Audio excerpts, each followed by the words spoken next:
Bismillahirrahmanirrahim. Assalamualaikum warahmatullahi wabarakatuh. Alhamdulillahi rabbil alamin, bihi nasta'in. Wassalatu wassalamu ala sayyidina wa habibina wa syafi'ina wa zukhrina maulana Muhammadin al-amin wa ala alihi at-tayyibin wa ashabihi al-akramin wa azwajihi at-tahirati ummahatil mu'minin wa man tabi'ahum bi ihsanin ila yaumiddin. Subhanaka la ilma lana illa ma 'allamtana innaka antal alimul hakim. Allahumma inna nas'aluka as-sidqa fil qaul wal ikhlasa fil amal. Allahumma amin. Amma ba'd. Alhamdulillah, syukur pada Allah Subhanahu wa taala, Allah pilih kita pada pagi ini. Kita mulakan dahulu pengajian kita macam biasa dengan memulakannya dengan membaca niat Al-Imam Abdullah bin Alwi Al-Haddad, niat menuntut ilmu. Bismillahirrahmanirrahim. Nawaitu ta'alluma wat-ta'lim wat-tadhakkura wat-tadhkir wan-naf'a wal-intifa' wal-ifadata wal-istifadah wal-hatha 'ala at-tamassuki bi kitabillah wa sunnati rasulih wad-du'a ila al-huda wad-dalalata 'ala al-khair ibtigha'a wajhillah wa mardatih wa qurbihi wa thawabih. Sahaja aku menuntut ilmu, menyampaikan ilmu, memberi peringatan, mendapat peringatan, mendapat manfaat, memberi manfaat, mendapat faedah, memberi faedah, mengajak supaya berpegang dengan kitab Allah dan sunnah Rasulnya sallallahu alaihi wasallam, menyeru kepada hidayah, menunjukkan kepada kebaikan, mengharapkan redha Allah, kedekatannya dan pahala daripadanya.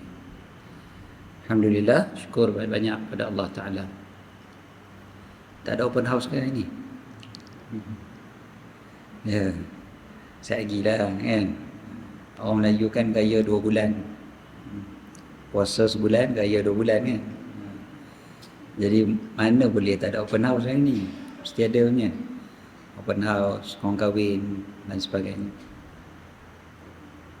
Hari Khamis baru ni cuti ke? Wesak cuti. Jadi minggu ni orang panggil apa? Long weekend lah. Panjang sikit lah. Lagilah banyak orang buat macam-macam kan sebab cuti kan. Alhamdulillah, Allah Ta'ala pilih kita pada pagi ni. Okey, kita terus pergi kepada kitab kita insya-Allah. Kita sampai pada hikmah yang ke-80 daripada Hikam Al-Imam Abdullah bin Alwi Al-Haddad ataupun Al-Hikam Al-Haddadiyah. Hikam Imam Abdullah bin Alwi Al-Haddad rahimahullah, wa nafa'ana bihi fid dharaini amin. Sampai pada hikmah yang ke-80, muka surat yang ke 197. Dan ini panjang hikmah ini. Bismillahirrahmanirrahim. Qala radhiyallahu ta'ala anhu wa nafa'na bihi fid dharaini amin. Al-imanu syajaratun thabitatun fi ardil qalbi wal i'tiqadatu wal ma'ariful imaniyatu bimanzilatil usuli والعروق لتلك الشجرة والأخلاق المحمودة والأعمال الصالحة بمنزلة الفروع والغصون لها ومثال الموت وما يعرض عنده من الفتن ويحصل بواسطته من شدة الألم كالسيل القوي الذي يجري على أصل الشجرة أو الريح مزعزعة التي تحرك فروعها وتميل بها يمينا وشمالا.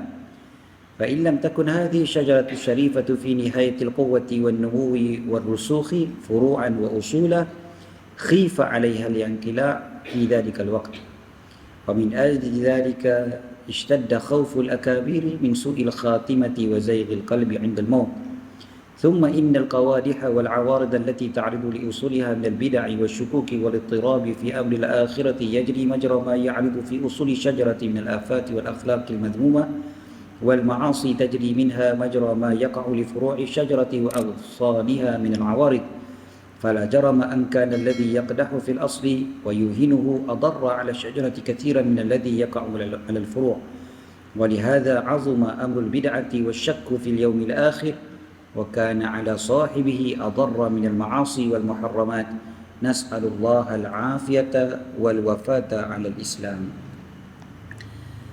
Apa kata Imam Al-Haddad? Iman syajaratun sabitah. Syajarah pokok yang apa? Sabitah, yang teguh, kan? Yang sabit, yang kemah, sabit, kan? Fi ardil qalbi, pada tanah hati. Ini kan ibarat, kan? Kan hikam kan macam tu, dia banyak bawakan ibarat-ibaratnya. Jadi iman itu ibarat pokok yang tetap kukuh di dalam hati, dalam tanah hati, ditumbuh dalam hati. Wal i'tiqadatu wal ma'ariful imaniyah bimanzilatil usuli wal uruqi di tilka syajarah. Wal i'tiqadat, i'tikad kita, kepercayaan kita, akidah kita, kita punya belief. Wal ma'arif, cuma dia belief beza sikit dengan i'tikad. I'tikad ni dia mesti bertepatan dengan kebenaran, tak bertepatan kebenaran tak boleh pakai. Wal ma'ariful imaniyah, dan pengetahuan kita tentang keimanan, maksudnya kat sini makrifat, keimanan. Betul-betul, bukan saja, memang keimanan. Dia bukannya sekadar tahu fiqh apa semua tu lah. Ni keimanan yang betul-betul jitu ni. Bimanzilatil usuli wal uruqi di tilka syajarah. Dia pada kedudukan, manzilah tu kedudukan dia lah. Kedudukan dia maknanya kalau kita kata pokok ni kan ada macam-macam. Dia ada akar dia punya dahan dia, dia ada batang dia.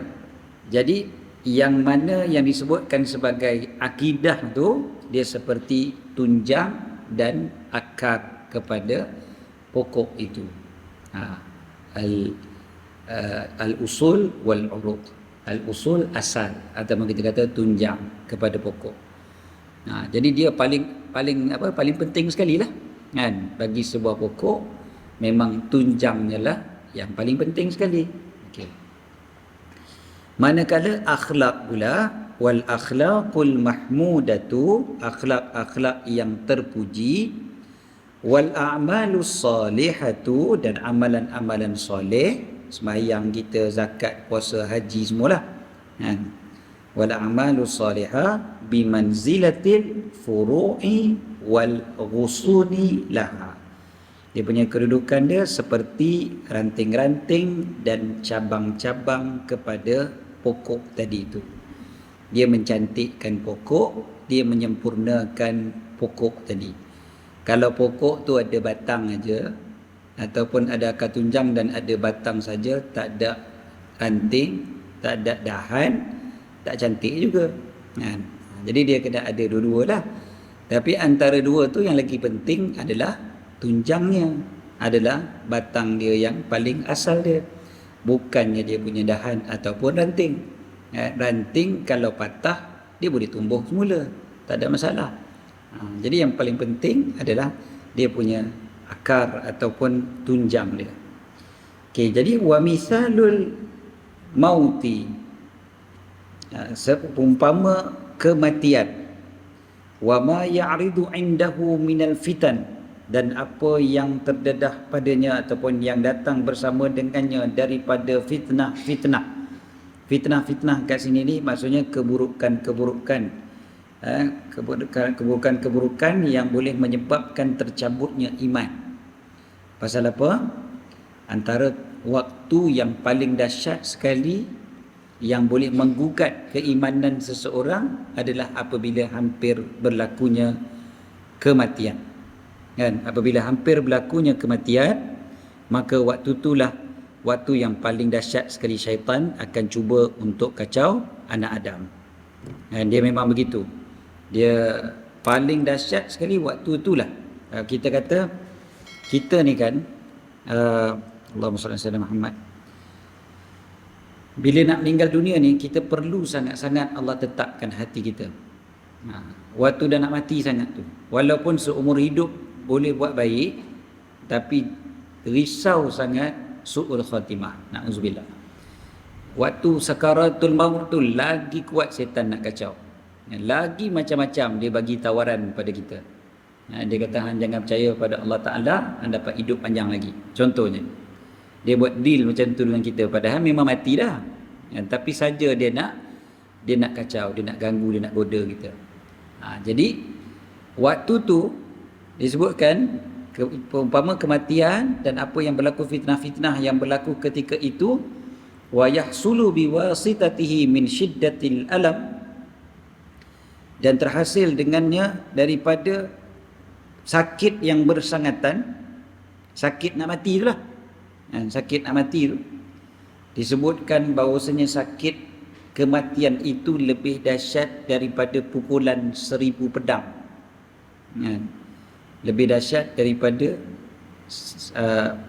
bilas, kata kena dengan 1000 pedang.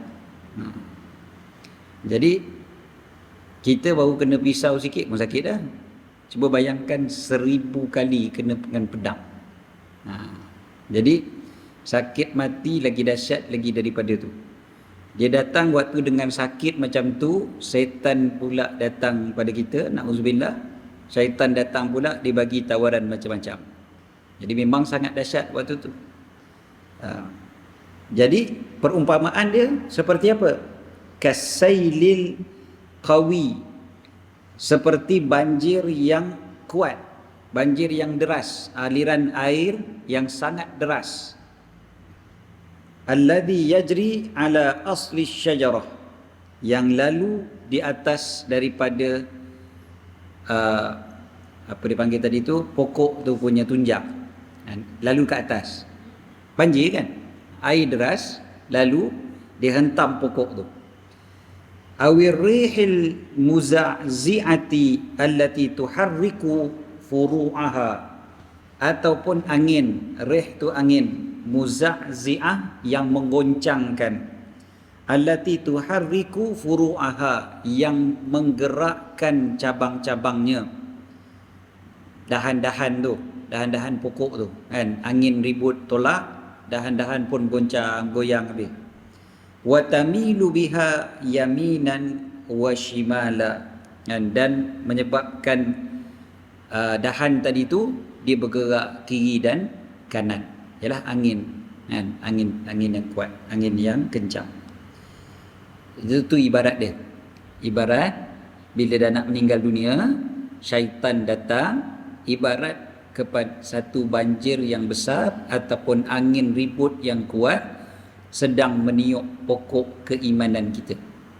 Pokok keimanan kita ni waktu tu sedang diuji dengan banjir, sedang diuji dengan angin ribut waktu tu. Jadi fa in lam takun hadhihi syajaratu syarifatu, kalaulah pokok keimanan yang mulia ini lam takun, tidak berada, fi nihayatil quwwah, pada kekuatan yang paling maksimum sekali, maknanya i'tiqad dia paling kuat, ma'rifat dia paling kuat kan, fi nihayatil quwwah wan numu war rusukh. Numu ni berkembang elok, kemas, dia punya akar dia tu dah kuat kan, dia punya tunjang dia tu dah besar. War rusukh, dia dah mantap kan. Furu'an wa usula, sama ada dia punya dahan dia ataupun dia punya akar tunjang dia tu, kalaulah dia tak betul-betul kuat, kita sebut sini kalau tidak betul-betul kuat begitu, khifa alaiha linqila, ditakuti. Khifa, ditakuti, kata khauf kan, khauf takut, khifa ditakuti. So ditakuti alaiha linqila, ditakuti padanya alinqila, tercabut dia, tercabut fi dzalikal waqti, pada waktu itu kan, tercabutlah dia sebab banjir kuat, banjir deras. Air yang mengalir terlalu kuat. Angin yang datang, ribut yang datang pun bukan main-main. Jadi kalau dah macam tu, maka ditakuti pokok tu akan tercabut dah. Kalau pokok tu tak kemas, pokok tu tak kuat, pokok tu tak kukuh. Kan? Wa min ajli dzalika, dan oleh kerana itulah ishtadda khauful akabir, bersangatan takut orang-orang yang besar. Orang yang besar ini maksudnya apa? Para wali Allah Ta'ala, orang-orang soleh, orang-orang yang hebat. Kita terjemah kat sini wali Allah Ta'ala terus senang. Al-akabir, orang-orang hebat, orang-orang hebat dalam agama. Orang-orang yang hebat, orang-orang soleh, tutup wali ni, dia paling risau sekali min su'il khatimah, daripada kesudahan yang buruk. Wa zayril qalbi indal maut, dan berubahnya, terpesongnya hati ketika kematian. Itu sebablah kita kena banyak sangat berdoa dapat husnul khatimah, dan oleh kerana itulah kita banyak juga berdoa, antaranya Rabbana la tuzigh qulubana ba'da idh hadaitana. Doa tu memang penting sangat. Jangan Allah Ta'ala goncangkan hati kita, pesongkan hati kita selepas Allah dah bagi hidayah kepada kita. Khususnya kita ingat doa ni waktu kita nak mati tu. Maknanya kita doa tu lepas mayang kan. Kita doa lepas mayang. Tapi kita ingat sangat, aku iyalah lah ni aku solat betul, tapi dah nak mati nanti macam mana? Risau waktu tu. Dalam keadaan sakit ni semua benda boleh jadi. Dia tak usah kata nak mati, sakit biasa-biasa pun berapa ramai orang yang hilang juga dia punya akidah dia, lari juga akidah dia. Tak usah setan yang tawar, manusia biasa tawar pun dia boleh lari. Kan tahu dulu ada, saya dimaklumkan ada seorang kawan saya ni, dia duduk masuk ke hospital di Singapura. Dia masuk ke hospital tu, dia buat kerja dakwah. Dekat mana? Dekat pesakit AIDS yang dah nak meninggal, yang dah stage, yang dah last tu lah, dah sakit teruk kan, dah tenat. Dia kata sebab apa dia buat, lepas daripada dia terjumpa dengan seorang pesakit yang mana barulah dia tahu, dia diberitahu, kemudiannya dia pun cek, memang sungguh dia kata rupanya padri-padri ni duk masuk dekat hospital ni, duk offer pada pesakit-pesakit ni, offer apa dia? Bukan offer duit pun, offer keselamatan dan kasih sayang.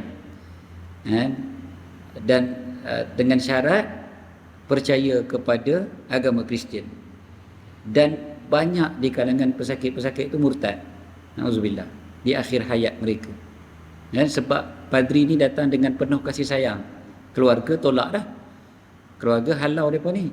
Kebanyakan mereka ni bekas pesakit, inilah kata drug addict lah, penagih dadah lah, kebanyakannya. Jadi penagih dadah, dan kebanyakannya orang Islam. Kebanyakannya orang Islam. Itu yang kita kata sayang kan. Dia punya statistik dia tu, orang Islam yang ramai. Kalau dekat Malaysia orang Islam ramai, kita boleh kata sebab orang Islam memang ramai pun, banding dengan bukan Islam. Tapi kalau kat Singapura orang Islam tak ramai. Jadi bila berlaku macam tu, jadi dia rasa macam terpanggil tanggungjawab. Dia kata tak boleh biar, kita sendiri kena tolong supaya mereka ni dapat khatimah yang baik, kesudahan yang baik. Jadi maknanya tak perlu syaitan yang besar-besar datang pun, baru seorang manusia padri datang pun orang tu boleh murtad, na'udzubillah. Ataupun apa-apalah penyakit, bila datang sakit, sekali ditawarkan kepada kita obat yang haram contohnya, pun orang ambil juga. Benda yang haram pun dia ambil juga, sebab dia kata tak apalah, yang penting aku sihat. Padahal ada lagi ubat-ubat yang lain yang baik contohnya kan. Okay. Jadi apa kata Imam Al-Haddad, orang-orang soleh ni mereka paling risau sekali su'ul khatimah, kesudahan yang buruk. Kita pernah baca dulu kan, satu hikmah Imam Haddad. Dia kata kenapa orang soleh lebih risau daripada orang biasa macam kita? Sebab orang soleh ni ibarat orang yang bawa harta yang banyak lalu dekat tempat yang ada perompak kan.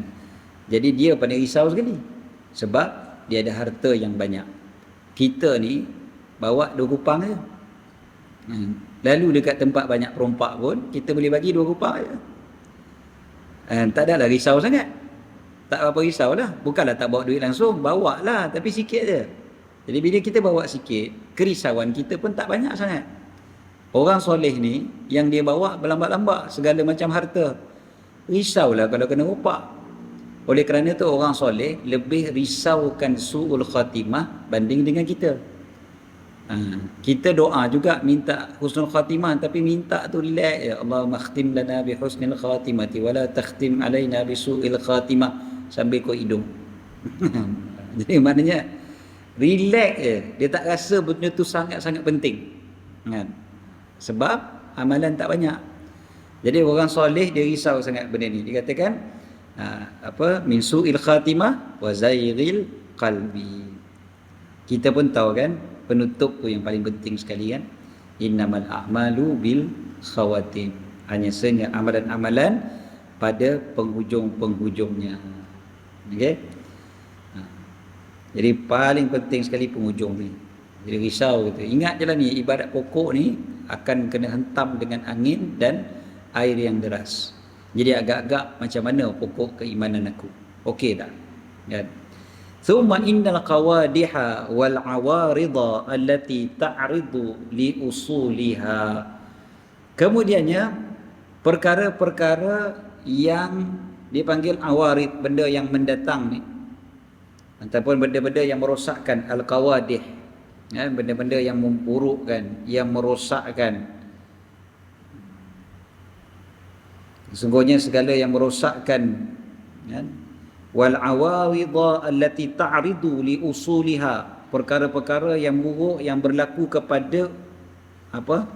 Akar, tunjang kepada hati kita tadi, pokok kita tadi, iaitu akidah lah. Jadi perkara-perkara yang merosakkan akidah, minal bid'ah wasyukuk. Bid'ah dekat sini, bid'ah kan disebutkan, bid'ah ni, bid'ah dekat sini, bid'ah maksudnya i'tikad yang batil. Bid'ah dekat sini sebab kita tengah bincang bab akidah. So bid'ah ataupun ahlu bid'ah tu adalah isu-isunya banyaknya melibatkan akidah. Akidah yang rosak. Syiah ahli bid'ah. Sebab pada akidah dia tu ada masalah. Kan? Akidah dia tu dia tak berapa nak percaya kepada kepada para sahabat Nabi SAW. Itu akidah kita. Kan? Kita mengaji dalam bab akidah tentang para sahabat dan sebagainya. Ataupun lebih dahsyat lagi daripada tu yang kata Sayyidina Ali yang patut dapat wahyu ke apa, itu lagi dahsyat lah. Kan? Jadi dia rosak pada akidah. Rosak pada akidah ni sebenar-benarnya, dan wasyukuk, dan syak-syak yang mendatang pada kebenaran, walittirab, kegoncangan, fi amril akhirah, pada urusan akhirat. Kegoncangan pada urusan akhirat, dia mula tak percaya sangat. Dia kata ada ke hari akhirat ni? Kalau kita mati yang tu habis dah lah. Dia ada rasa macam tu, koyang. Orang Islam zaman lah ni ada yang ada syak ni, dalam hati tu dia rasa was-was, dia rasa sungguh ke kita kalau mati ni, sungguh ke? Ada malaikat tanya, sungguh ke bila kita mati tu dalam kubur nanti ada nikmat, ada azab? Sungguh ke nanti kita bangkit di padang mahsyar? Sungguh ke ada syurga neraka? Ke kalau kita mati habis jadi tanah? Di Islam, tapi dia mai perasaan ragu-ragu, syak tu. Jadi asyukuk walittiraf fi amril akhirah yajri majra ma ya'ridu fi usuli syajarati minal afat. Dia lalu pada tempat yang mana mendatang pada cabang, bukan cabang, pada apa tadi, pada asal kepada pokok tadi tu, yang kita sebut tadi, akar tunjang pokok tu, minal afat, daripada penyakit-penyakit. Maknanya dia kalau pada urusan akidah ni, maknanya kita punya tunjang tu yang rosak. Tunjang tu yang rosak. Okey. Jadi maknanya waktu tu jadi hancur kalau dah tunjang yang rosak. lepas tu kena tolak dengan air yang deras ataupun angin yang kencang, habislah, jatuhlah pokok tu, ataupun dihanyutkanlah pokok tu kan, pokok tu habis hanyut dah. Jadi tunjang tu dah rosak dah. Jadi yang lebih dahsyat sebenarnya adalah rosak pada akidah. Kemudiannya wal akhlaqil mazmumah, dan akhlak-akhlak yang buruk, wal ma'asi, dan juga maksiat-maksiat. Bukan maknanya akhlak yang buruk dan maksiat ni okey dah, bukan baik, dosa lah kan. Cumanya dia tajri minha majra ma yaka'u li furu'i syajarah. Dia buat apa? Dia jadi macam apa yang berlaku kepada cabang-cabang, ranting-ranting pokok daripada perkara-perkara yang mendatang. Maksudnya seolah-olahnya ranting tu yang rosak, dahan tu yang rosak. Dahan rosak pun tak elok juga, bukan elok. Tetapi yang lebih dahsyat, yang lebih memudaratkan ke atas sebuah pokok adalah apa yang berlaku kepada tunjangnya berbanding dengan apa yang berlaku pada rantingnya. Itu semua kita tahu. Tak ada siapa boleh nafi benda ni. Okey. Walaupun dua-dua mudarat juga. Bukanlah maknanya yang satu lebih elok, bukan elok, dua-dua teruk, tapi yang ni lebih teruk. Walihada azuma amrul bid'ati wasyakki fil yaumil akhirah, atau wasyakku fil yaumil akhirah. Dan oleh kerana itu sangat besarlah urusan ataupun perkara bid'ah dan juga syak pada hari akhirat. Wa kana ala sahibihi adarra minal ma'asi wal muharramat. Jadi orang yang melakukannya lebih memudaratkan daripada melakukan maksiat dan perkara-perkara yang haram. Nas'alullah al-afiyah. Kita minta pada Allah yang menguasai segala perkara, al-afiyah, keafiatan, daripada perkara-perkara yang boleh menggoncangkan pokok keimanan kita. Dan kita minta pada Allah agar Allah matikan kita atas Islam. Allahumma amin. Jadi maknanya kat sini ni kita faham lah. Kata, yalah betul lah. Kan kita tahu kata kalau orang tu dalam hati dia ada sekelumit iman sekalipun, dia mengucap dua kalimah syahadah, dia akan masuk syurga juga kan. Man qala la ilaha illallah dakhala al-jannah. Siapa sebut Allah masuk syurga. Dengan syarat dia mati dalam Islam. Maknanya akidah tu yang paling penting sekali. Bukan maknanya amal soleh tak penting, bukan maknanya tak perlu semayang, tak. Tapi kalau pun dia tak semayang semua hidup dia mati dalam Islam, dia akan masuk syurga juga. Cuma masuk neraka lah dulu kan. Tapi bukanlah jalan-jalan masuk neraka tu lah. Cuma masuk neraka lah, masuk neraka. Tapi akhirnya masuk syurga. Akhirnya masuk syurga juga. Yang penting akidah tu ada. Ini yang ulama bahaskan. Contoh baru-baru ni radio telefon saya. Dia kata, ustaz, betul ke orang yang putuskan silaturahim ni sempena hari raya kan? Hari raya ni kan banyak pasal silaturahim semua ni. Betul ke orang yang putuskan silaturahim ni duduk dalam neraka selama-lamanya? Dia tanya. Dia tanya kok mana pula boleh cakap macam tu? Sebab ada hadis kan? Hadis sebut la yadkhulul jannah qati'. Tidak masuk dalam syurga orang yang memutuskan. Masuk kat sini memutuskan silaturahim. Orang putus silaturahim tak masuk syurga. Jadi orang lah ni dia suka baca hadis faham sendiri. Jadi bila dia baca hadis tu dia faham sendiri, maknanya kalau tak masuk syurga masuk neraka selama-lamanya. Dia faham gitu. Sedangkan kita dah belajar hadis ni dia tak boleh ambil satu hadis je. Dia kena faham secara keseluruhan. Keseluruhan ni dah dibawa oleh para ulama.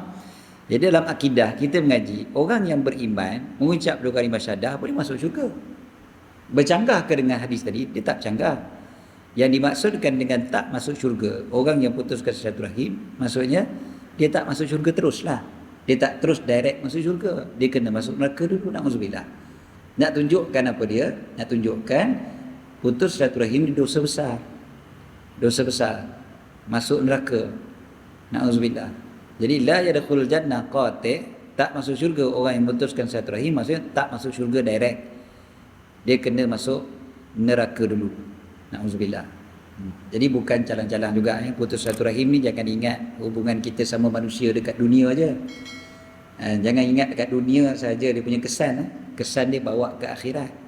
So jaga-jaga orang yang putuskan silaturahim. Silaturahim ni maksudnya hubungan kekeluargaan. Bukan hubungan dengan kawan-kawan. Hubungan kawan-kawan tu dipanggil ukhuwah Islamiyah, persaudaraan Islam. Yang dimaksudkan dengan rahim ni hubungan kerabat, adik-beradik, saudara mara. Orang Kedah sebut adik-beradik. Orang Kedah adik-beradik paling ramai sekali kat dunia ni. 3 pupu pun dipanggil adik-beradik juga. 4 pupu adik-beradik lagi.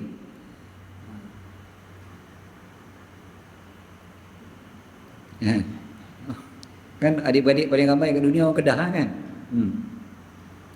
Orang lain adik-beradik ni siblings. Abang, kakak, adik, itu je adik-beradik. Sepupu bukan adik-beradik, sepupu-sepupu kan.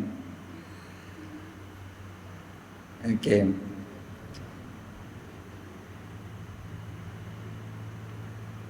Macam mana orang Kedah nak bezakan adik-beradik yang adik-beradik kandung dengan adik-beradik yang keluarga saudara mara tu? Kena sebut kandung lah kan. Barulah boleh beza kan. Budak-budak tak confuse ke? Kalau cikgu tanya kat sekolah, Ahmad, kamu ada berapa orang adik-beradik? Confuse tak? Tak confuse?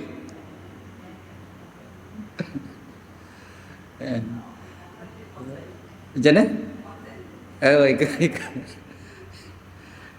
Ikut konteks. Kalau budak dah dapat boleh faham konteks, okey lah. Saya mula terkejut bila dia cerita, oh tu adik-beradik aku. Adik-beradik. Pak lain, mak lain, tapi adik-beradik. Okey. So rahim ni, silaturahim tu yang tu kan, saudara mara. Adik-beradik orang Kedah kata. Jadi saudara mara tu itu baru dipanggil silaturahim. Kalau yang kawan-kawan tu dia tak panggil silaturahim. Yang memutuskan silaturahim ni memutuskan hubungan saudara mara. Jadi yang itu yang dosa besar dan na'udzubillah dia tak boleh masuk syurga terus. Walaupun dia orang soleh, walaupun dia rajin solat, rajin puasa, rajin zakat, rajin sedekah, semua rajin, tapi dia putus silaturahim, dia tak boleh masuk syurga terus. Jadi dia dosa besar. Na'udzubillah. Okey. Jadi senang ceritanya, nak ceritanya apa tadi? Maknanya boleh juga masuk syurga akhirnya. Ya. Yang tak boleh macam mana? Kalau akidah rosak. Kalau akidah rosak, walaupun akidah tu rosak di akhir hayat, maknanya waktu hidup tu semua baik, tapi akhir hayat dia rosak akidah dia, dia murtad, na'udzubillah, maka neraka kekal selama-lamanya, na'udzubillah. Tak masuk syurga langsung, memang neraka kekal sebab murtad. Jadi jaga-jaga su'ul khatimah. So kena minta sangat pada Allah, minta Allah kurniakan husnul khatimah. Ini penting sangat. Minta husnul khatimah tiap-tiap hari. Jangan tinggal minta husnul khatimah. Okey, seterusnya 81. Hikmah 81. Panjang hikmah 80 kita ni. 10 suku dah. Okay. Bismillahirrahmanirrahim. Qala radhiyallahu ta'ala anhu, ad-dunya tunadi ala nafsiha bilisanil hal khitaban liraghibina fiha ihdharuni fa innani fitnah wa khudhu minni zadal akhirah wamtathilu amrallahi lakum fi tarkikum iyaya wa'tabiru biman madha min qablikum minaz zahidina fiyya wal mutamatti'ina bi wanzuru fi siyarihim wa kaifa dhahabu wa anqalabu ila al-akhirah az-zahiduna minhum bina'imin la yanqadi wa ahlul hirsi bihasratin la tanqati'. Ad-dunya, dunia ni, dunia tunadi, menyeru, ala nafsiha, atas dirinya, yang zahir atas dia, yang duduk atas dia, bilisanil hal, dengan bahasa hal. Hal ni maksudnya dengan keadaan dia tu sendiri. Dia bukan bercakap dengan lidah mulut kita ni bercakap bunyi, bukan kita boleh dengar dunia bercakap kan. Dia bukan dengan lidah fizikal. Mana dunia ada lidah fizikal kan. Jadi dia tak boleh bercakap. Tapi dia bercakap tu dengan bahasa keadaan. Maksudnya keadaan dunia tu sendiri dah menceritakan kepada kita. Walaupun bukan orang soleh cerita pada kita, walaupun bukan Al-Quran dan hadis yang dibacakan pada kita, keadaan dunia tu sendiri dah bercerita kepada kita. Dia cerita kepada siapa? Kepada liraghibina fiha, kepada orang yang berkehendak padanya, orang yang memang rindu kepadanya, orang yang betul-betul berjalan di atas muka bumi ni sebab nak cari dunia semata-mata. Sebenarnya dah ada peringatan dah. Daripada keadaan dunia ni sendiri pun dah ada peringatan je. Dunia kata apa? Ihzaruni, jaga-jaga dengan aku, jaga-jaga. Fa innani fitnah, sesungguhnya aku ini adalah fitnah. Aku akan kacau orang, aku akan goda orang, aku akan pujuk orang supaya suka dekat aku. Aku ini ibarat makanan yang nampak sedap secara zahirnya, tetapi ada racun di dalamnya. Jadi kita tengok, kita berselera sungguh tengok dunia ni, tapi sebenarnya dia ada racun yang membunuh. Wa khudhu minni zadal akhirah, dan ambillah daripada aku bekalan akhirat. Daripada aku ni ada bekalan akhirat, ambil. Aku ni fitnah, tapi pada aku ada bekalan akhirat, ambil, jangan tak ambil. Dekat dunia ni ada bekalan akhirat, betul lah kan? Kita punya harta, kita boleh sedekah, bekalan akhirat lah tu. Kita boleh solat, kita boleh puasa, kita boleh bayar zakat, itu bekalan akhirat lah tu.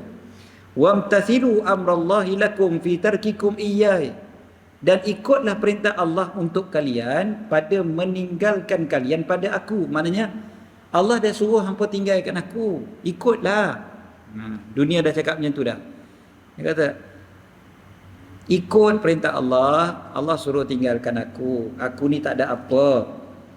Wa'tabiru, dan ambillah pengajaran biman madha min qablikum, daripada orang yang sebelum daripada kalian, yang dah berlalu sebelum daripada kalian. Madha, dah berlalu, min qablikum, sebelum kalian.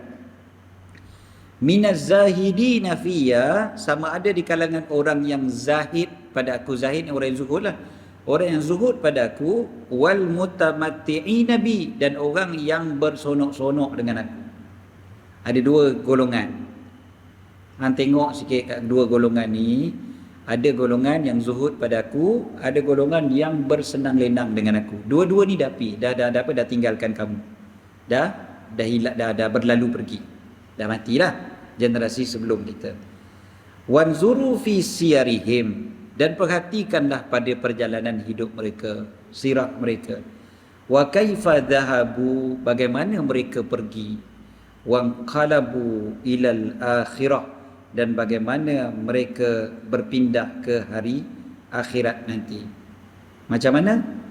Az-zahiduna minhum, orang yang zuhud di kalangan mereka, binaimin la yanqadi, dengan kenikmatan yang tidak putus-putus, tak berhenti-berhenti, selama-lamanya.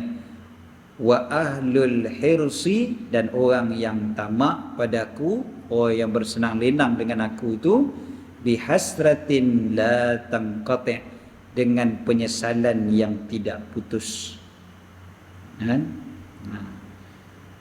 Sama je, dua-dua mati juga. Orang yang zuhud mati, orang yang sonok dekat dunia ni, yang gilakan dunia ni, mati juga. Tapi orang yang zuhud itu, dia akan dapat nikmat yang kekal abadi. Orang yang berseronok dengan aku, yang gila dengan aku, maka dia akan menyesal pula tak putus-putus. Jadi dunia ni sebenarnya dah bagi tahu pada kita, tapi kita lah yang pekak, tuli, buta, tak peduli langsung tentang keadaan tersebut. Kita bukan tak tengok orang yang gila dunia pun mati, tapi kita masih gila dunia. Kita tengok dah macam mana keadaan, banyak dah mati dah, seorang-seorang mati. Tak kira lah orang tu Islam ataupun bukan Islam. Kalau kita tengok orang bukan Islam, contohnya ahli-ahli maksiat di kalangan orang bukan Islam, mati dalam keadaan kufur. Dekat dunia ni, mereka memang boleh dapat kesenangan yang begitu hebat. Kan kalau kita tengok memang orang kaya raya dan sebagainya, tapi mati juga dia kan. Mati. Biarlah dia orang kaya di dunia, paling kaya di dunia pun mati dia. Berapa lama sangat dia dapat kenikmatan dunia tu? 60 tahun, 70 tahun, 80 tahun, mati juga dia. Habis. Lepas tu penyesalan yang tak sudah. Manakala contoh kita tengok orang soleh yang hidupnya sederhana sangat, tak pedulikan dunia. Umur 70 mati. Sama juga mati. Tapi yang ini dia berada dalam nikmat yang kekal abadi. Tentulah orang yang dapat nikmat yang kekal abadi itu lebih untung banding dengan orang yang 70 tahun saja dapat untung, dapat kenikmatan. Yang ni dapat nikmat 70 tahun, yang ni nikmat kekal abadi. Tentulah nikmat kekal abadi itu lebih untung.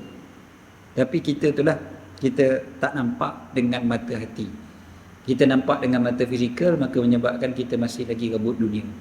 Ya Allah, rebut dunia memang susahkan sungguh kadang. Ya? Dahsyat. Saya ditanya soalan semalam. Kemarin. Ditanya soalan tentang dia kata lah macam ni, kalau suami isteri tu bercerai, lepas tu kan dia ada harta sepencarian kata. Tapi kalau dia tak tuntut hari tu kata. Lepas tu suami tu dah bagi pada anak harta dia, dia kata tak apalah, kata bagi kat anak lah. Dia tak ambil lah harta dia tu, dia kata bagi kat anak. Bagi kat anak. Lepas tu suami tu dah meninggal dah. Jadi adakah anak tu berhak pada harta tu? Saya tanya dah, siapa saksi tu? Saksi tu anak tu dah kata. Anak tu umur apa? 9 tahun. Oh. Tapi ustaz, tu anak tu waktu tu lah umur dia 9 tahun. Lah ni dah umur 70 dah. Lah. Saya tanya ni cerita bila ni? Dah ni sebelum merdeka ustaz. Cerita. Apa bukan sebelum merdeka. Perceraian tu berlaku sebelum merdeka. Ambil kata. Nak berebut lagi rumah tu, nak berebut rumah tu, dia jadi berebut rumah tu sebab dia ada adik angkat, mak tu bagi kat adik angkat. Dia kata ya Allah, kata, masih nak berebut lagi kan? Ni tengah berebut dah ni. Berebut rumah tu. Jadi siapa jadi saksi daripada tak apa. Benda tu biasa pasal dunia kan. Dunia ni memang kita berebut ni kan senang je. Alhaakumut takatsur hatta zurtumul maqabir. Kita akan dilalaikan dengan nak banyakkan harta sampailah kita mati. Itu je sebenarnya. Ada seorang anak murid saya, dia tanya soalan. Dia kata, ustaz, saya ni dia ada anak-anak dia. Anak-anak ni, dia kata dia ada anak perempuan 3 orang. Dia kata, saya ni tak bagi perhiasan emas pada anak-anak saya, dia kata. Cumanya saya terfikir dia tu, kalau saya bagi pun bagus juga kan ustaz? Sebab apa? Sebab nanti kan kalau Dajjal datang, Dajjal ni dia akan goda orang dengan emas dan perak yang banyak. Jadi kalau saya dah bagi siap-siap dekat anak saya rantai emas, gelang emas, jadi harap-harapnya nanti mudah-mudahan dia tak terpengaruh lah dengan Dajjal ustaz.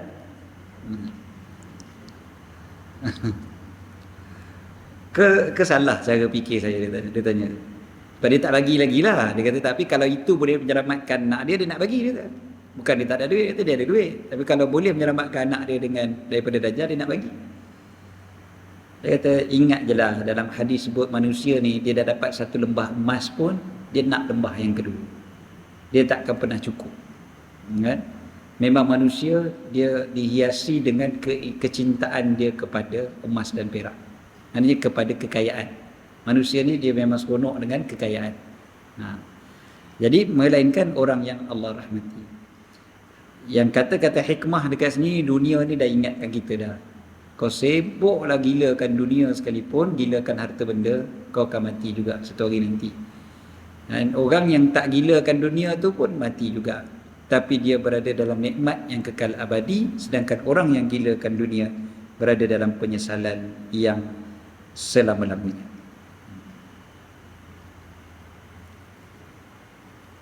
Dia sebagai ulama dia sebut, dia kata orang yang zuhud dia hidupnya mulia sebab dia tidak seperti orang yang gilakan dunia dia menjadi seperti anjing yang mencari tulang dan bangkai. Yalah, kan?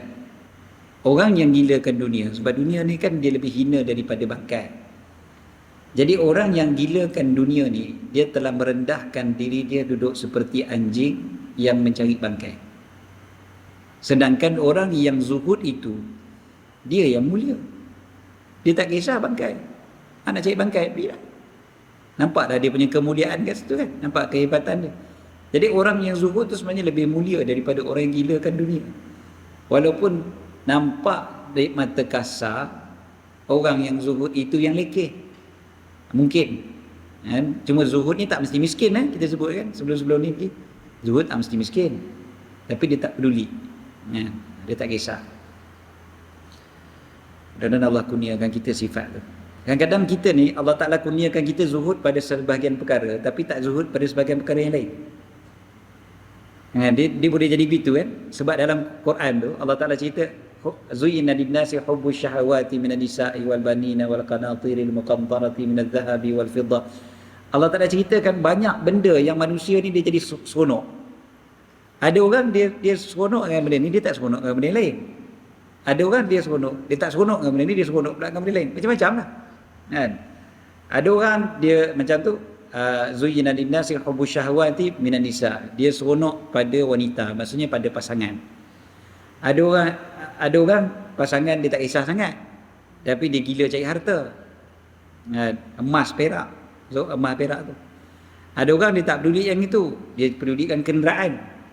Wal khailil musawwamah tu maknanya kuda-kuda yang dipasangkan pelana. Hanya kenderaan yang cantik-cantik, yang mewah-mewah dan sebagainya. Dia tak pedulikan pasangan, dia tak pedulikan harta banyak, duit banyak. Yang penting kereta aku kena cantik.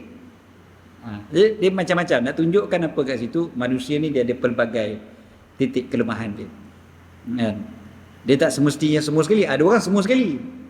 Ada orang semua tu jadi dia punya keseronokan dia. Dia tak zuhud langsung. Ada orang dia boleh zuhud kat sini, dia tak zuhud kat sini. Jadi kita minta pada Allah Ta'ala supaya Allah Ta'ala kurniakan kita zuhud daripada dunia, dengan hati kita tidak cenderung kepada dunia. Wallahu alam. Yang terakhir untuk pagi ni insya-Allah, hikmah yang ke-82. Al-kamalu arba'atu ajza. Al-kamal arba'atu ajza. Kesempurnaan itu ada 4 bahagian. Al-kamal, kamal kesempurnaan. Kesempurnaan kat sini kesempurnaan dari segi agama lah. Bukan sempurna dari segi duniawi. Sempurna dari segi duniawi ni orang putih sebut perfect 10. Sempurna lah dipanggil. Tapi itu sempurna dunia. Yang kita nak ni kesempurnaan dari segi agama. Sempurnaan daripada segi agama ada 4 perkara. Ada 4 bahagian. Al-ilmu, nombor 1, ilmu. Wa bihi yu'rafu haqqullahi ta'ala. Dengan ilmu lah maka kita kenal hak Allah Ta'ala. Mesti ada ilmu. Dia tak mungkin seseorang itu boleh sampai pada kesempurnaan agama kalau dia tak ada ilmu. Ilmu nombor 1. Jadi jangan kita percaya kepada orang yang dia kata orang ni dah memang dah hebat dah, wali Allah paling besar, tapi ilmu tak ada. Tak boleh. Ilmu yang dimaksudkan juga ilmu ma'rifatullah lah, mengenali Allah. Yang kedua, wal amalu bil ilmi. Dah ada ilmu, beramal pula dengan ilmu. Itu nombor 2. Wa huwal qiyamu bi amrillahi. Dia pun mendirikan perintah Allah. Maksudnya nombor 1 kenal Allah, nombor 2 dia dapatlah buat perintah Allah. Yang ketiga, wal ikhlasu fil ilmi wal amal. Dah ada ilmu, dah ada amal, ikhlas pula. Ikhlas pada ilmu dan amal. Dan ikhlas pada ilmu dan amal ini tasfiyatu ma lillah. Dia akan menyucikan apa-apa pun untuk Allah. Dia berilmu bukan kerana yang lain. Dia menuntut ilmu bukan ada sebab lain, tapi sebab Allah. Dia beramal pun tak ada sebab lain, sebab Allah. Jadi itu je. Dia nampak Allah Ta'ala je. Nombor 3 begitu kan. Al-ikhlas. Al-ikhlas fil ilmi wal amal. Yang keempat, wal bara'atu minal hawli wal quwwah. Dan berlepas diri daripada segala daya dan kekuatan. Berlepas diri maksudnya wa huwal i'timadu 'ala Allah. Dia bersandar hanya pada Allah Taala. Dia bergantung hanya pada Allah Taala. Ini empat ni kalau dapat, inilah tanda kesempurnaan agama seseorang. Apa dia? Faman 'arafa haqqallah. Siapa yang mengenali hak Allah Taala, dia kenal hak Allah, wa qama bi amrillah, dan dia menegakkan perintah Allah, wa saffa ma lillah, dia menyucikan apa yang untuk Allah, wa i'tamada 'ala Allah, dia bergantung hanya pada Allah, fahuwal insanul murtada, maka dialah manusia yang diredai, al-waliyu lillahil mujtaba, dan kekasih Allah yang terpilih. Nah, mudah-mudahan Allah kurniakan kita dapat jadi di kalangan mereka ini. Amin. Empat tu je lah. Kalau nak orang tanya kita apa tanda kesempurnaan agama seseorang, jawab ni. Empat benda ni. Yang pertama ilmu, yang kedua beramal dengan ilmu, yang ketiga ikhlas dengan ilmu dan amal, yang keempat berpegang hanya pada Allah, berlepas diri daripada selain daripada Allah Ta'ala. Ada empat ni maknanya sempurnalah agama seseorang tu. Maknanya orang tu memang hebatlah, kan? Dapat empat ni hebatlah. Dan mudah-mudahan Allah jadikan kita, keluarga kita di kalangan mereka. Kalau ada kurang macam mana? Ada kurang kat sini, biasalah. Kurang tu maka kuranglah sempurna dia tu kat situ. Jadi kalau empat ni dapat 100%, tiba-tiba yang ini kurang sikit. Dia kurang lah, kata berapa persen? Katalah satu tu 25% contoh. Kan? Lepas tu yang ini dia kurang 5%. Jadi 25 jadi 20. Total jadi 95. Contohnya gitulah. Kan? Sebab nak dapat sempurna sungguh-sungguh insan kamil hanya pada Nabi Muhammad SAW. Itu dah tentu dah. Manusia yang paling sempurna hanya baginda SAW. Cuma kita ni nak cuba dapat dekat-dekat dengan Nabi. Peratus tu kena paling tinggi baru boleh dapat dekat dengan Nabi. Dapat satu kelas orang kata kan, kalau budak-budak sekolah kan, dia tengok ikut markah kan, nanti masuk darjah berikutnya dapat masuk kelas yang ni. Kelas yang ni hanya yang markah dia 90% ke atas contohnya. Kelas budak pandai. Jadi kalau nak duduk dengan budak yang dapat markah 100%, budak tu kenalah dapat 95, dapat 94. Kalau dia dapat 70%, dia tak dapat masuk kelas tu. Dia dapat kelas nombor 2, dapat masuk kelas nombor 3. Kan? Macam itulah. Kita ni nak dengan Nabi SAW, maka kita kena dapat yang dekat-dekat dengan paling sempurna lah. Walaupun kita tahu kita memang tak sempurna, tapi kita usaha untuk dapat yang dekat-dekat dengan sempurna. So 4 perkara ni kena usahakan betul-betul lah. Itu pasal kita kena ada ilmu. Itu sebab kita mengaji. Kemudian kita nak beramal dengan ilmu kita. Yang ketiga tadi, kita nak ikhlas dengan ilmu dan amal. Dan yang keempat, nak berlepas diri daripada apa sahaja selain Allah Ta'ala. Daya dan kekuatan kita tahu tidak ada selain daripada Allah. La haula wa la quwwata illa billah. Kita kadang-kadang lupa yang nombor 4 ni. Kadang nombor 1, nombor 2, nombor 3 secantik dah, nombor 4 pula terlepas. Lupa yang kebergantungan tu patut pada Allah. Kita masih bergantung pada manusia. Allah Ta'ala nak ajar kita. Wallahualam. Selesai hikmah yang ke-82. Alhamdulillah. InsyaAllah bulan depan kita sambung hikmah 83. Ada soalan? Soalan kita, kalau siapa ada tulis kat kertas, tak depan. Soalan fiqah. Ya.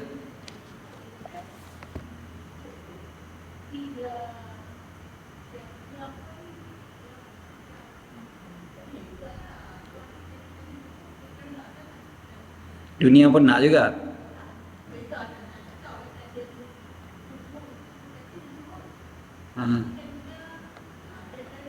Dia macam ni, zuhud ni kita jangan hukum pada orang lah. Dia pada diri kita. Pada diri kita. Sebab benda melibatkan tasawuf ni kan, kita mengaji ni untuk diri kita, untuk kita hukum diri kita. bukan untuk hukum orang lain kan.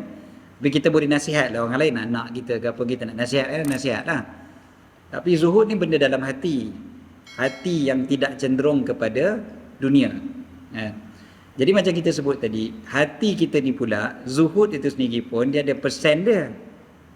Ada orang hati dia memang langsung tak mau kat dunia. Ada orang hati dia masih lagi. Ni hikmah yang sebelum ni kita dah mengaji bulan lepas ke 2 bulan lepas. Kita dah mengaji hikmah yang mana manusia ni pada kecenderungan dia kepada dunia ni pun dia ada beberapa sifat. Ada beberapa kategori. Ada kategori macam para nabi yang langsung tidak bergantung kepada dunia. Ada kategori yang mana dia bergantung kepada dunia sekadarnya sahaja. Hati dia tu ada juga takluk pada dunia tapi sekadar yang diperlukan. Dan yang itu yang kita sebut hari itu menyebabkan orang itu tidak berputus asa. Sebab dia masih lagi ada rasa, okey, aku ni masih lagi ada harapan. Contohnya kehidupan tu sendirilah. Hanya berharap kepada dunia ni dia ada sedikit kebaikan dari sudut kita boleh bawa dia kepada akhirat. Hanya kita tak give up. Kalau orang yang langsung tak berharap, dia kalau para nabi lain. Para nabi ni memang dia tidak ada putus asa. Tapi kalau kita, mungkin kita akan jadi putus asa kalau kita tak harap langsung kat dunia ni. Langsung tak harap pada keluarga, langsung tak ada harapan pada harta benda, langsung tak ada harapan pada hidup pun. Dah, jadi apa kita? Tapi dia masih zuhud. Dia dah jadi rosak akhirnya. Dia boleh jadi rosak kat situ. Dia rosak zuhud dia sebab dia jadi putus asa daripada rahmat Allah. Dia jadi yang disebutkan la taqnatu min rahmatillah. Sebab rahmat Allah Ta'ala tu juga salah satunya Allah bagi kita dunia. Dunia ni pun rahmat Allah. Jadi kalau kita putus asa terus, rosaklah. Itu yang Imam Al-Haddad sebut, dia kena ada juga sikit bagi ada rasa juga nakkan rahmat Allah Ta'ala tu. Jadi waktu tu kita jadi orang yang zuhud, tetapi dia zuhud yang betul. Dia menafikan la in syakartum la azidannakum. Ya, betul. La in syakartum la azidannakum. Dia macam ni. Kan dalam hadis Nabi SAW, Nabi paling suka sekali minuman yang sejuk dan manis. Para ulama, contohnya Imam Junaid Al-Baghdadi, dia kata apa? Kenapa minum air yang sejuk itu lebih disukai oleh Nabi SAW dan lebih besar pahalanya? Dia kata kerana syukur atas nikmat Allah Ta'ala tu akan lebih besar. Jadi syukur tu akan jadi lagi besar. Jadi kita kan, kita tengah-tengah hangat ni, panas ni, kita dapat minum air sejuk kan, dia akan jadi, ya Allah, Alhamdulillah, kita rasa lega sangat. Syukur kita kan lagi tinggi banding dengan kita dapat minum air yang tak sejuk. Syukur juga, tapi tak sama dengan syukur dapat minum air yang sejuk. Jadi syukur itu akan jadi lebih besar. Jadi kalau kita nak rahmat daripada Allah dekat dunia ni pun, supaya kita dapat syukuri nikmat, bukan kita tergoda dengan nikmat itu, bukan kita tergoda sampai kita lupa Allah Ta'ala. Jadi penting pula kepada pemahaman kepada konsep nikmat Allah Ta'ala tu supaya kita dapat syukur. Jadi orang yang gila dunia, masalah dia adalah dia dapat dunia tu yang dia kejar sungguh-sungguh, bukan syukur pada Allah yang dikejar. Walaupun mungkin dekat mulut dia cakap gitu, aku bukan apa, aku dah kerja teruk ni supaya aku dapat banyak harta, nanti aku jadi orang yang lebih bersyukur. Kadang-kadang alasan dekat mulut saja, sedangkan hati tu memang nak kat dunia. Dia lain dengan yang ini. Dia ada keinginan sedikit, tetapi keinginan kepada Allah Ta'ala tu jauh lebih besar. Yang di akhirat tu yang dia nak sungguh-sungguh. Jadi yang dunia ni yang dia ambil supaya dapat menjadi bekal untuk akhirat. Itu yang tadi kata-kata dunia tadi, dia kata ambil daripada aku bekalan akhirat, daripada dunia. Jadi daripada dunia boleh buat bekalan pada akhirat. Kita tak ada masalah lah orang macam tu. Jadi zuhud ni benda hati. Kita kena check pada hati kita je lah selalu. Itu je lah. Selalu tengok pada hati kita, aku ni sebenarnya macam mana. Kadang-kadang tergoda juga, teringat juga. Lepas tu betulkan balik, aku teringin ni untuk apa? Kita teringin makanan yang sedap contohnya. Teringin makanan yang sedap. Saya semalam ke Perlis, dapat makan harum manis. Lajak ke Perlis dari KL. Padahal boleh singgah Al-Ustaz je. Sampai Matin. Sampai ke Perlis pula bukan setakat arau lepas sepadan Kok Diam tu je. Sampai ke Matin tu. Jadi ada tak keinginan? Ada keinginan. Kita tak ada. Apa buah pelam tak ada kat KL? Dekat peti air rumah saya buah pelam banyak lagi. Tak payah pergi kedai. Orang bagi. Ada buah pelam kat rumah. Bukan kata buah pelam kat dalam peti air. Saya tengah hari kemarin sebelum sembahyang Jumaat, anak melakang saya tolong potongkan lagi pelam. Saya makan pelam tu saya boleh kata lagi, insya-Allah malam ni dapat harum manis. Pelam kat tangan. Boleh sebut lagi malam ni dapat harum manis kot. Bunyilah teruk. Ada tak keinginan pada dunia? Keinginan pada dunia lah tu kan. Keinginan pada dunia. Betul, kita memang akan ada keinginan-keinginan. Keinginan kita pada makanan, pada minuman, jadikan dia sebab untuk kita jadi bersyukur pada Allah. Bersyukur pada Allah yang lebih. Macam tadi kita sebut, air yang sejuk. Maksudnya, adakah Nabi tak zuhud? Mana boleh kita cakap macam tu? Bila Nabi suka minum air yang sejuk dan manis, bukan berarti Nabi tak zuhud. Nabi orang paling zuhud sekali. Tapi maknanya minum tu pun menambahkan rasa syukur pada Allah. Tapi kena betulkan lah, saya pergi Perlis tu bukan cari air manis lah. Air manis kalau saya nak cari, saya sebut je insya-Allah sampai. Anak-anak murid saya ada je kebun harum manis kat Perlis tu. Saya kalau nak harum manis, insya-Allah boleh sampai kat KL tu. Tahun lepas saya tak pergi Perlis, dapat juga harum manis. Tahu-tahu sampai je depan rumah kan. Alhamdulillah, Allah nak bagi. Kita tak perlu cari pun, tak perlu sampai nak sampai ke utara, sampai ke Perlis tu. Tapi adalah dalam hati tu sikit, bila pergi ke Perlis tu, naklah harum manis tu. Saya bukan ke Perlis nak cari harum manis tapi keinginan pada harum manis tu ada bila pergi ke Perlis. Macam tu. Kita kena faham. Saya tak cari makanan jauh-jauh. Saya bukan orang macam tu. Kawan-kawan ni biasa kadang sanggup jalan jauh-jauh nak cari makanan kan. Restoran tu sedap. Pergi. Berapa jauh? 100 kilo. Sanggup kan. Orang nak cari durian kan. Saya jumpa kawan saya di Penang. Saya singgah di masjid kat Penang. Tengok-tengok dia ada sekali. Lepas sembahyang saya berbual dengan dia. Bang Long mai sini ada apa? Jumpa saudara, jumpa adik-beradik ke? Di Penang. Dia kata tak ada Ustaz, saya bukan orang sini. Saya tak ada keluarga kat sini. Lepas tu mai sini buat apa? Ada kerja ke? Tak ada kerja. Habis cari durian. Dari KL tu macam KL tak ada durian.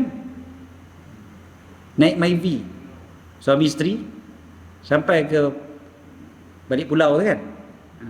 Cari durian. Penuh durian dekat dia punya Myvi balik KL. Bukan nak meniaga tak. Memang gila durian. Boleh je jadi macam tu kan. Ramai je orang macam tu. Dosa ke? Tak dosa. Dia tak berdosa dia buat benda tu. Bukan buat maksiat kan. Dia pergi beli durian tu bukan curi. Tak ada masalah, tak berdosa. Cuma kita boleh tanya pada diri kita lah, sejauh mana kita zuhud. Zuhud ni dia macam-macam. Jangan kita nampak hanya pada harta benda yang berupa duit juta-juta, rumah banglo, istana. Kan kita boleh tengok juga rumah orang besar apa semua, kita kata apa, ya Allah mudah-mudahan kat syurga nanti aku dapat rumah jauh lagi besar lagi. Maknanya ada apa nilai akhirat pada apa pun yang kita dapat. Kita dapat rumah yang besar di dunia, kita doakan mudah-mudahan kat akhirat aku dapat istana yang besar. Dunia ni kita tengok rumah kita besar macam mana pun, habis juga. Kalau dia tak roboh, aku roboh dulu kan. Itu je. Ya.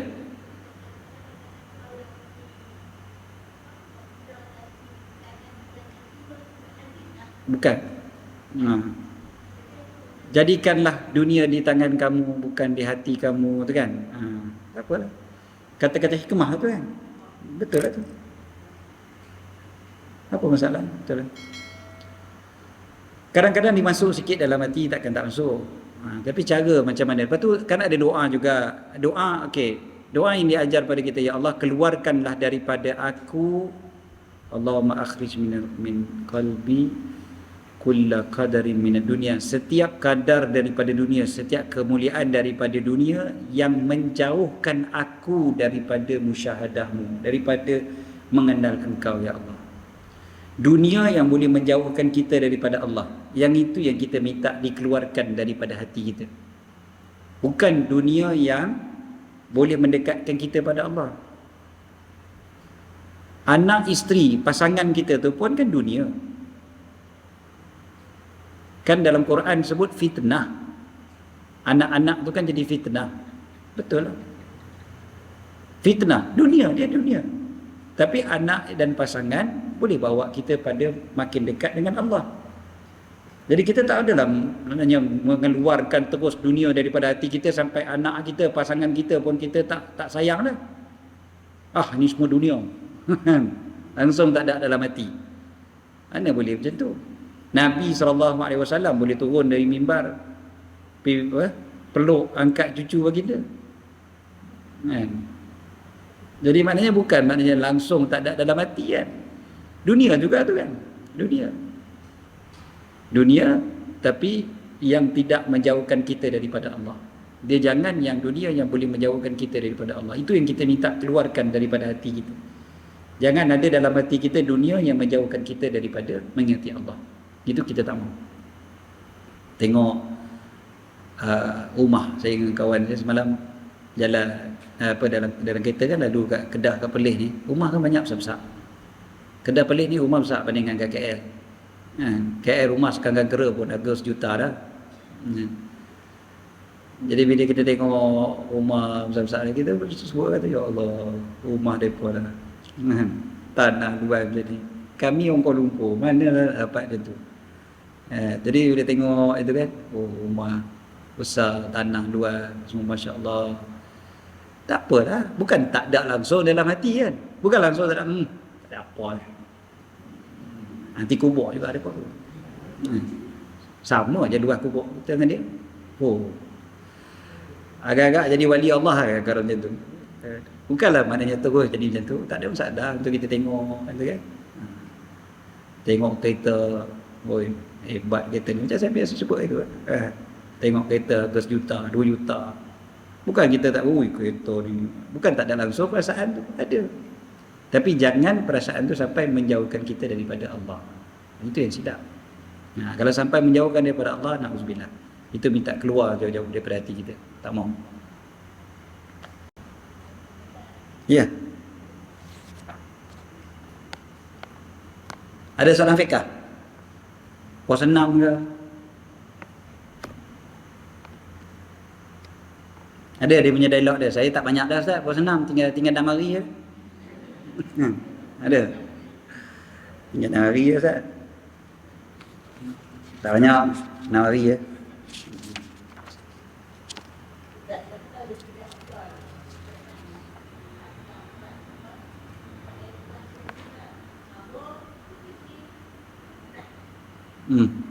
Memang yang paling afdal, kalau tanya mana paling afdal, maka yang paling afdal memang diasingkan antara qada dengan puasa 6. Paling afdal asingkan. Tapi kita kata boleh untuk gabung. Kita ambil pandangan ulama mazhab Syafi'i yang mengatakan boleh untuk, kalau kita rasa kalau asing tu Allah berat lah Ustaz kalau nak asingkan. Dia bukan senang nak puasa sunat ni, lain macam puasa Ramadan. Puasa Ramadan semua orang puasa. Puasa 6 ni kita je puasa, orang lain buat open house. Jadi dia jadi berat. Tapi bila qada, okey lah. Sebab qada puasa wajib. Qada bukan boleh batal ke tengah-tengah hari. Walaupun orang ajak makan pun kita tak boleh batalkan puasa kita sebab qada. Dia lain dengan puasa 6. Puasa 6 ni orang ajak makan. Jadi dia nak bagi kuat tu, sekalikan dengan qada. Ataupun dia tak tahu bila dia nak qada. Kalau dia tak buat waktu bulan Ramadan, bulan Syawal ni, dia takut nanti kan aku sakit ke, mati ke. Jadi baik aku qada awal-awal, saya siap. Masalahnya bila qada awal, kalau nak asingkan dengan puasa 6, jenuh pula dia. Dia kena qada 8 hari campur dengan puasa 6 hari jadi 14 hari. Open house pun 20 hari. Nah, contoh. Jadi dia rasa payah buat macam tu. Jadi kita kata tak apalah, gabungkan. Ambillah pandangan ulama yang mengatakan boleh gabung. Tak ada masalah. Okey.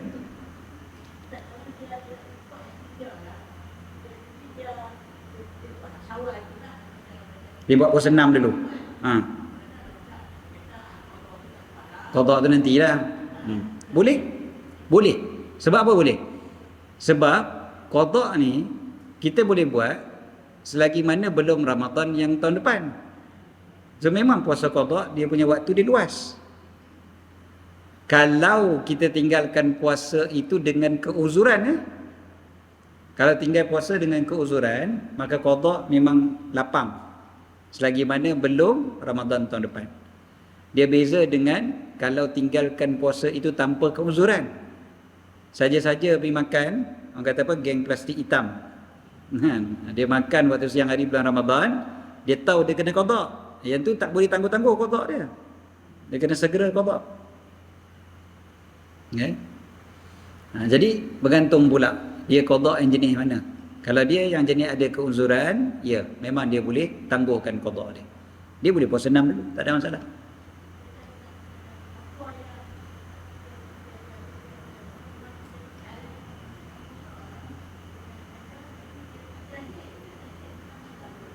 Dia tak catit, tak jahil.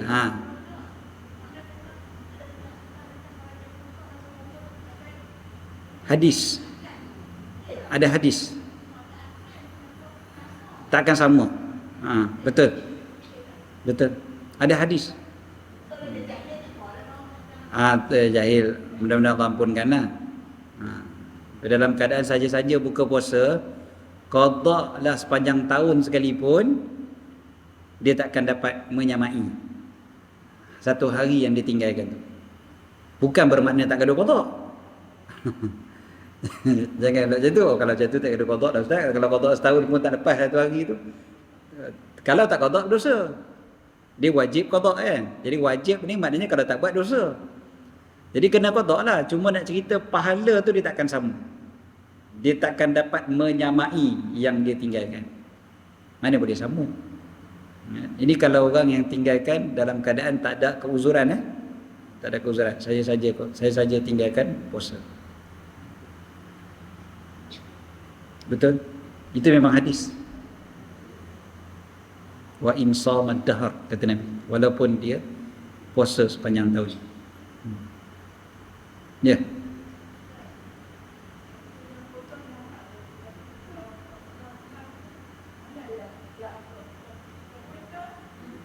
Puasa 6 tu. Dua-dua boleh. Tapi lebih baik dalam setengah pandangan ulama mazhab Syafi'i mengatakan lebih baik dia berterusan, lebih afdal. Ni benda ni ada dalam kitab, dalam Mughni Muhtaj ada sebut. Jadi kalau berterusan. Jadi berterusan tu supaya cepat habis. Kan? Dia nak cepatkan habis. Sebab apa dia nak cepat habis puasa 6? Bukan sebab nak raya lagi sekali. Bukan sebab open house banyak lagi dah. Supaya dia buat sebelum dia mati. Dia takut dia kata mati ni boleh datang bila-bila masa. Baik aku cepat-cepat buat. Lagipun dia termasuk dalam perintah Allah Ta'ala. Apa dia? Wasari'u ila maghfiratin min rabbikum. Segeralah mencari keampunan daripada Tuhan kalian. Apa lagi ayat? Fastabiqul khairat. Berlumba-lumbalah buat kebaikan. Jadi ini kan benda-benda yang baik. Maksudnya nak cepat tu baik. Lagi cepat, lagi baik. Tu pasal saya tegur ada seorang ustaz. Dia marah orang puasa 6 raya kedua. Dia boleh marah. Marah sungguh, emosi sungguh ustaz tu. Dia kata, apa dia puasa raya kedua, dah puasa 6. Dia kata, mana ada. Orang sibuk beraya lagi, hang nak puasa. Orang main rumah hang kata hang puasa. Dia kata apa dia? Dia marah. Dia kata apa nak marah? Memang puasa 6 tu elok dibuat awal. Memang seberapa awal yang boleh sebab fastabiqul khairat. Kita kena berlumba-lumba buat kebaikan. Kena cepat. Bukannya lambat-lambat. Jangan 24 Syawal baru nak mula. Dia boleh kira tu, tengok kalender. Berapa hari lagi bulan Syawal. Puasa 6 ada 6 hari lagi. Jadi jangan macam tu. Memang kita dituntut untuk berlumba-lumba. Kita kena segera untuk cepat habis. Memang betul lah. Habis kalau orang main rumah kita tengah puasa 6, apa masalah kena buka. Mana ada kena buka puasa? Kecuali orang tu memang tak boleh makan kalau kita tak makan. Dia main rumah kita, dah lah dia main pun tak beritahu. Dia dah main, lepas tu kita jamu dia makan, tak mau lah. Acik tak makan, saya tak mau makan. Kata tak apa, hang tak mau makan sudah. Aku bungkus bawa balik bagi. Dia kata dia lain macam dengan orang yang contoh orang yang kalau kita pergi rumah kenduri tu dibuat memang untuk kita. Dibuat untuk kita. Jadi kalau kita puasa memang terasa dah tuan rumah tu. Dia buat untuk kita, sekali kita pula puasa. Memang dah dia sentak. Tapi kalaulah kita pi tu bukan untuk kita pun dia buat. Kita habaq dia siap, kata saya puasa dah. Tapi tak apa saya pi. Saya pi, saya bawa duit raya untuk anak-anak apa semua. Dia okey je lah. Sampai-sampai kita doakan. Nabi suruh doakan untuk tuan rumah. Siapa nak makan, makan. Tak mau makan, doakan tuan rumah. Doakan tuan rumah. Tuan rumah aku seronok je. Tak ada masalah. Dia ni walaupun puasa 6 pun main juga rumah aku. Okey lah tu. Kenapa nak kena batalkan pula? Tapi kalau tuan rumah terasa, itu lain lah. Batal kan?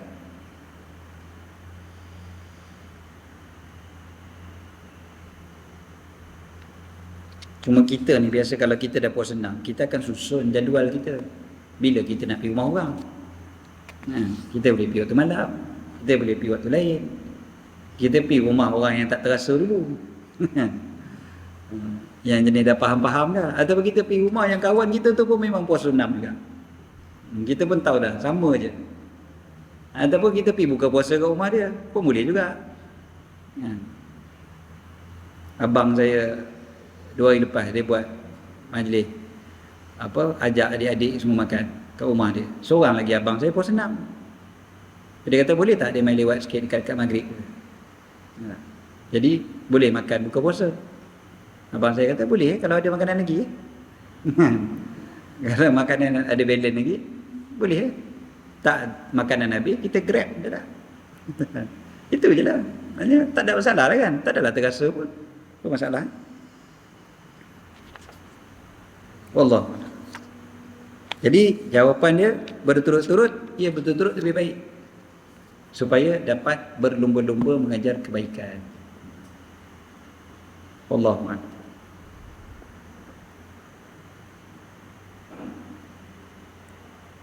Rumah besar tapi penghuni kurang Ustaz, tinggal ibu dengan ayah sahaja. Anak-anak semua pergi duduk KL. Rumah kecil. Okey. Ada soalan lain? Soalnya solat kita tak ada baca hari ni sebab kitab hikam kita hari ni 3 hikmah dia panjang.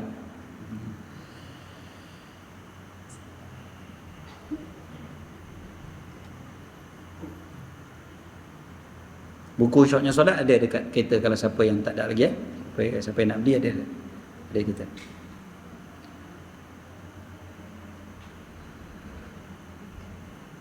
Okey, kalau tak ada soalan kita sudahi dulu pada pagi ni insya-Allah. Mudah-mudahan Allah Taala kurniakan kita istiqamah bulan Ramadan yang telah berlalu, mudah-mudahan kita terus mendapat manfaatnya, mudah-mudahan dapat kebaikan daripada bulan Ramadan. Dan lagi 3 minggu kita akan masuk pula bulan Zulkaidah, lagi 2 minggu. 2 minggu lagi kita masuk bulan Zulkaidah.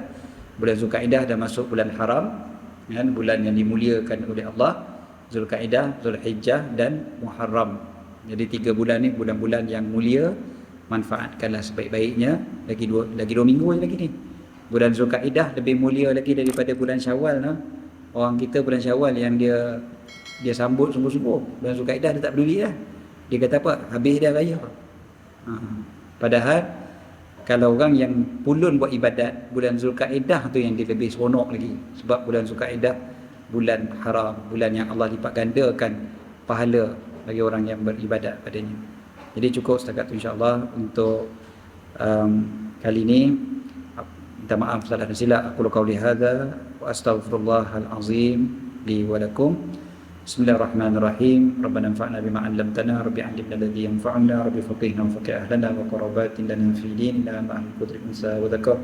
Rabbi waffiqna wa waffiqhum lima tartadi qawlan wa fi'lan karama.